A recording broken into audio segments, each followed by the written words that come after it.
Hi, Tracy from Nature's Heart. Today I'd like to talk a little bit about aromatherapy, and specifically I'd like to talk about what it means when I say that I'm a registered aromatherapist. What does that actually mean, and why is that important? So as a registered aromatherapist, I practice in British Columbia. We have two professional associations that we have the option of joining as a professional. And what that means is that we have studied an accredited curriculum. So we study things like anatomy and physiology, botany, so the biology of the plants, and chemistry and biochemistry. The professional course that I took was 610 hours, which is over 27 months. And what does that look like? That looks like this. Lots and lots of material. So once we've completed an accredited program, we can apply for membership to the professional association. And we have to carry professional liability insurance to have done that. We have to have studied at an accredited school. And we follow a professional code of ethics, which is the guidelines of practice set out by our professional association. And so that's what it means when I say that I'm a registered aromatherapist. So there are a number of different schools that are accredited, and within BC you may find we call ourselves RAs, registered aromatherapists, and we have something that looks, once we finish our schooling, we can apply for this. So, and I know the words are backwards. And we have the professional designation of RA, registered aromatherapist, and EOT, essential oil therapist. And we also get a little wallet size card, so don't worry, I don't have a purse big enough for that big certificate, so we get the little wallet size one. So you may find that an aromatherapist in BC has different schooling, we've studied at different places, but if we are using the designation RAEOT, then we are members of the professional association, and we are governed by a code of ethics. And we carry professional liability insurance, which is important. So when you're online and you're looking for information about essential oils, because I know essential oils are everywhere, you can go in the grocery store and buy essential oils. You can go online, and I know I love Pinterest for craft ideas and gardening ideas, but health advice, there are a lot of really nice pictures on Pinterest recommending different ways to use essential oils, I've noticed.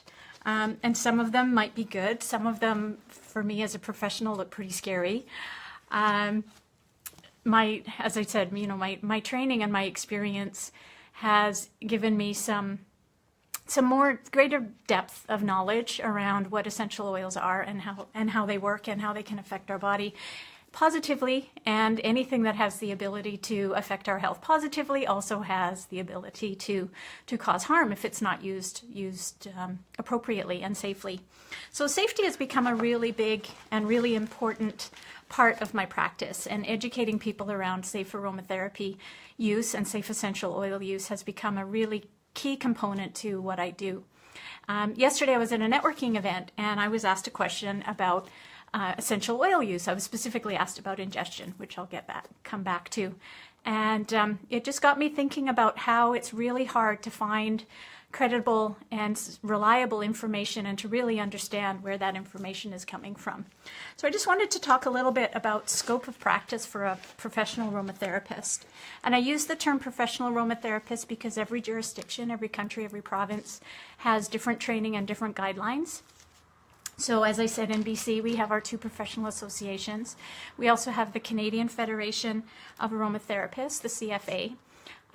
In North America, we call it NAHA, which is the National Association of Holistic Aromatherapy. And there's also the AIA, which is the Alliance of International Aromatherapists. So these are all various professional organizations, and I know Australia has different levels of training. So when I talk about professional, I'm talking about someone who is trained, has studied at an accredited school, has covered an accredited curriculum, and who is a member in good standing of one of these professional associations. So if we are talking about scope of practice, as an aromatherapist, I'm not a doctor, so I do not recommend drugs. And essential oils are not drugs, and as such, they're not used as the way that we would use drugs. In Europe, there are different training levels, and there's something called aromatic medicine, which is now making its way into the U.S. In Canada, we're a little bit behind in that. And aromatic medicine is an advanced, very advanced level training in using and working with essential oils internally. So ingestion being the main route. So when you're looking online, and you might see some recipes talking about adding essential oil to water or using it in cooking. And what you may notice is that those are not from professional aromatherapists. So why is that? If you go online and you look under any of the professional associations that I've spoken about, you will find that each one has a policy around safe usage. And this is within the code of ethics that the members adhere to.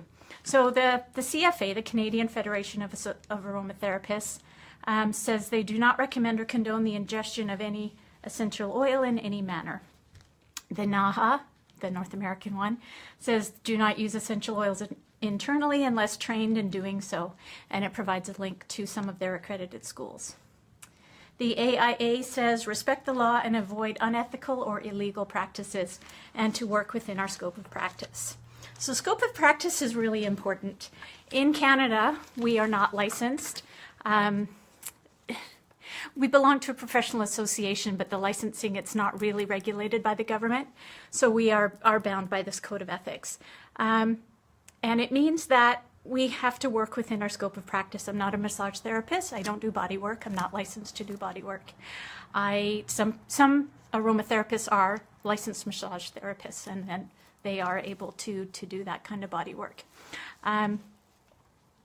So working within our scope of practice is really important. We also carry liability insurance, which I mentioned, and that under the guidelines and terms of our insurance policies, we are not able to recommend ingestion of essential oils. So simply put, it's not a safe practice deemed by my insurance and by my professional associations.